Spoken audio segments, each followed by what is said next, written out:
আসসালামু আলাইকুম। আপনারা শুনছেন অডিও বুক বাই মেহেদি। আজকে আপনাদের যে ভিডিওটি উপহার দেওয়ার চেষ্টা করছি সেটি এ পর্যন্ত সর্বকালের সর্বশ্রেষ্ঠ বক্তৃতাগুলোর একটি। এই লেকচারটি দিয়েছেন প্রয়াত স্টিভ জবস, যাকে আমরা অ্যাপেলের কো-ফাউন্ডার হিসেবে চিনি। তার পুরো নাম স্টিভেন পল জবস। জন্ম ফেব্রুয়ারি 24, 1955 এবং মৃত্যু অক্টোবর 5, 2011। স্টিভ জবসকে 2005 সালের জুন মাসের 12 তারিখে স্ট্যানফোর্ড ইউনিভার্সিটি থেকে একটি আমন্ত্রণ পাঠানো হয় যেন তিনি এখানে এসে একটি সমাবর্তন অনুষ্ঠানে বক্তৃতা প্রদান করেন। আজকে আমরা আপনাদের সেই লেকচারটি পাঠ করে শোনানোর চেষ্টা করব। যারা এখনও অডিও বুক বাই মেহেদি চ্যানেলটি সাবস্ক্রাইব করেননি, অনুরোধ থাকবে চ্যানেলটি সাবস্ক্রাইব করে বেল আইকনটি অন করে দিবেন। আসুন তাহলে সেই বিশ্ববিখ্যাত লেকচারটি শুনে নেওয়া যাক।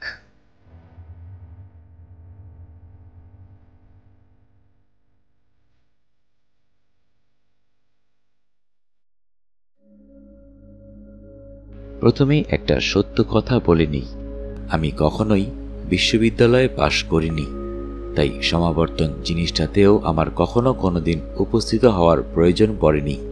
এর চেয়ে বড় সত্য কথা হলো, আজকেই কোনো বিশ্ববিদ্যালয়ের সমাবর্তন অনুষ্ঠান সবচেয়ে কাছ থেকে দেখছি আমি। তাই বিশ্বের অন্যতম সেরা বিশ্ববিদ্যালয়ের এই সমাবর্তন অনুষ্ঠানে উপস্থিত থাকতে পেরে নিজেকে অত্যন্ত সম্মানিত বোধ করছি।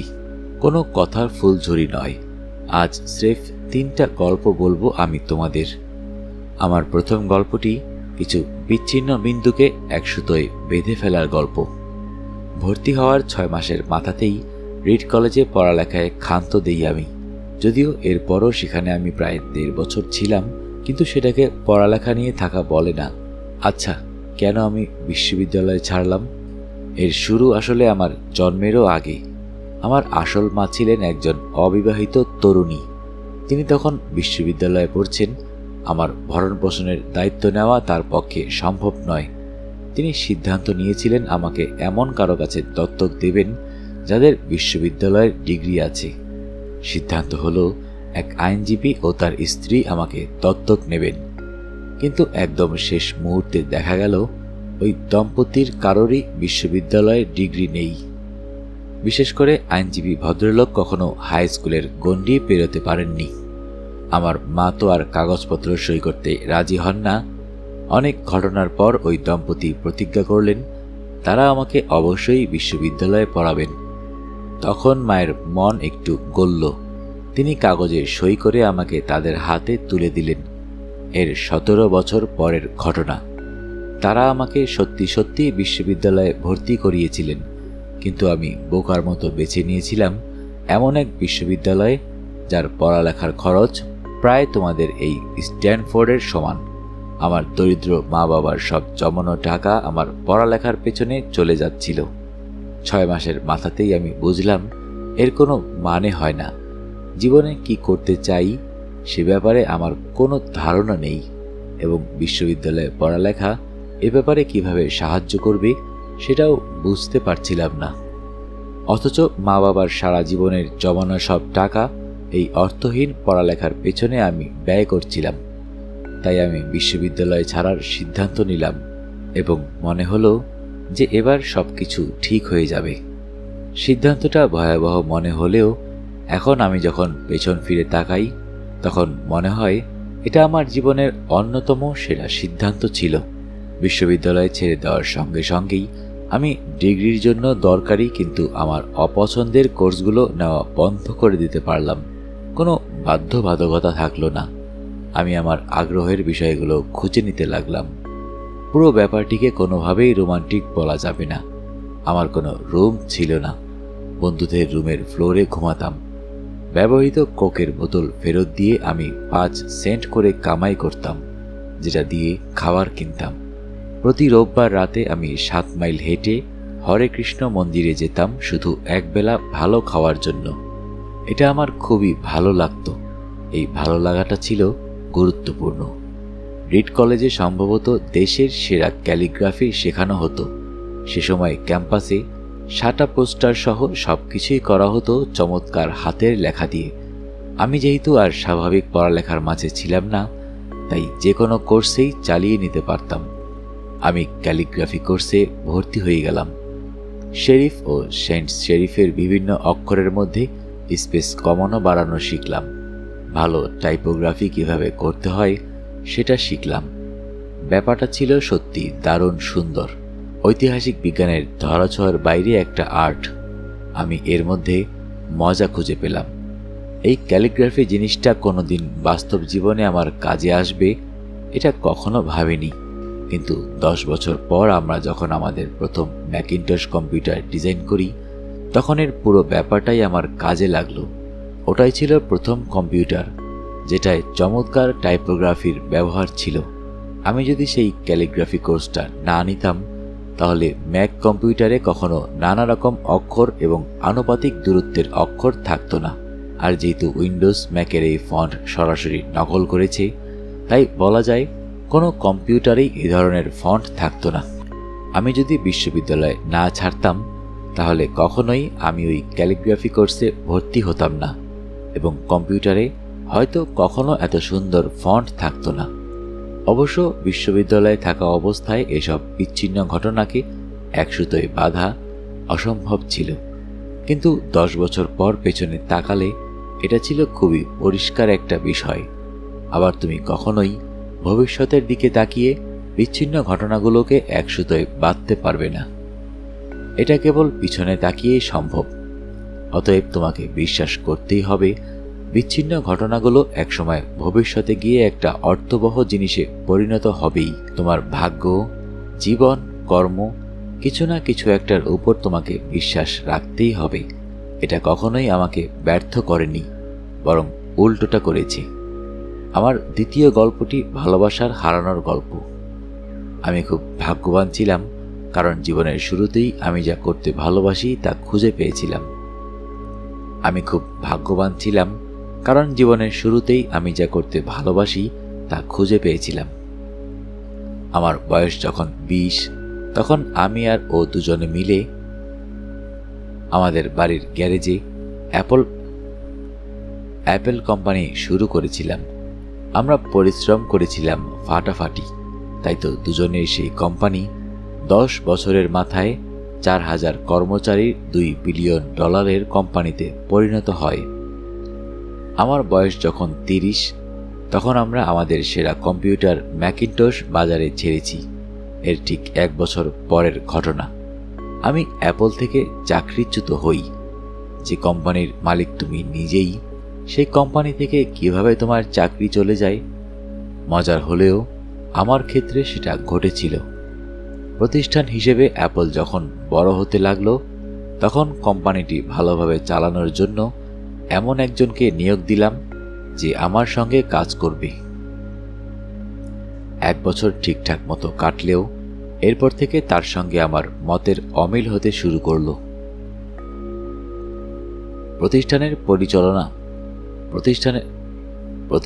পরিচালনা পর্ষদ তার পক্ষ নিলে আমি অ্যাপেল থেকে বহিষ্কৃত হলাম, এবং সেটা ছিল খুব ঢাকঢোল পিটিয়েই।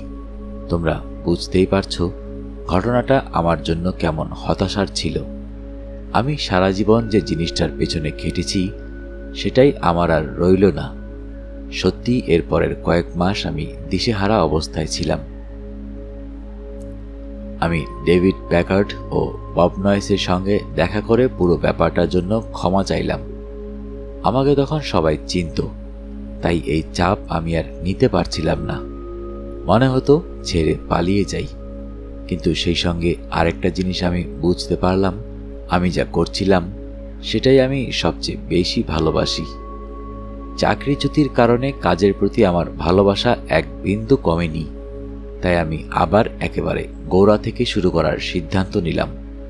প্রথমে মনে হলেও পরে আবিষ্কার করলাম অ্যাপেল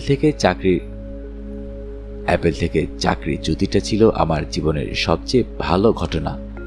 আমি অনেকটা নির্ভয় হয়ে গেলাম। কোনো চাপ নেই, সফল হওয়ার জন্য বাড়াবাড়ি রকমের কৌশল নিয়ে ভাবার অবকাশ নেই।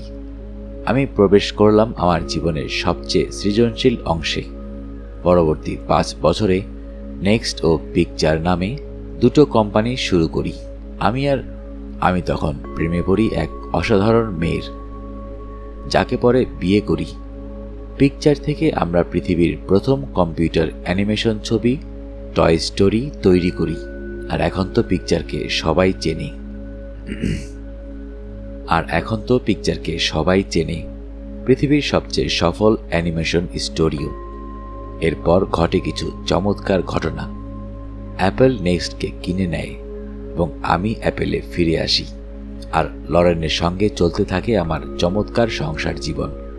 আমি মোটামুটি নিশ্চিত এগুলোর কিছুই ঘটতো না যদি না অ্যাপেল থেকে আমি চাকরিচ্যুত হতাম। এটা ছিল খুব বাজে তেতো একটা ওষুধ আমার জন্য, কিন্তু দরকারি। কখনো কখনো জীবন তোমাকে ইটপাটকেল মারবে, কিন্তু বিশ্বাস হারিও না। আমি নিশ্চিত যে জিনিসটা আমাকে সামনে এগিয়ে নিয়ে গিয়েছিল সেটা হচ্ছে আমি যে কাজটি করছিলাম সেটাকে আমি অনেক ভালোবাসতাম। তোমাকে অবশ্যই তোমার ভালোবাসার কাজটি খুঁজে পেতে হবে, ঠিক যেভাবে তুমি তোমার ভালোবাসার মানুষটিকে খুঁজে বের করো। তোমার জীবনের একটা বিরাট অংশ জুড়ে থাকবে তোমার কাজ। তাই জীবন নিয়ে সত্যিকারের সন্তুষ্ট হওয়ার একমাত্র উপায় হচ্ছে এমন কাজ করা যে কাজ সম্পর্কে তোমার ধারণা এটা একটা অসাধারণ কাজ। আর কোনো কাজ তখনই অসাধারণ মনে হবে যখন তুমি তোমার কাজটিকে ভালোবাসবে। যদি এখনো তোমার ভালোবাসার কাজ খুঁজে না পাও, তাহলে খুঁজতে থাকো, অন্য কোথাও স্থায়ী হয়ে যেও না।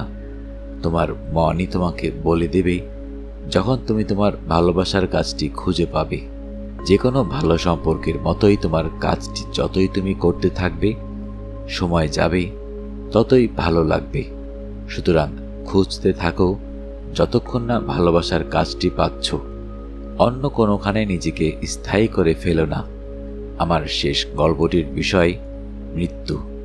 আমার বয়স যখন 17 ছিল, তখন আমি একটি উদ্ধৃতি পড়েছিলাম, তুমি যদি প্রতিটি দিনকেই তোমার জীবনের শেষ দিন ভাবো, তাহলে একদিন তুমি সত্যি সত্যি সঠিক হবে।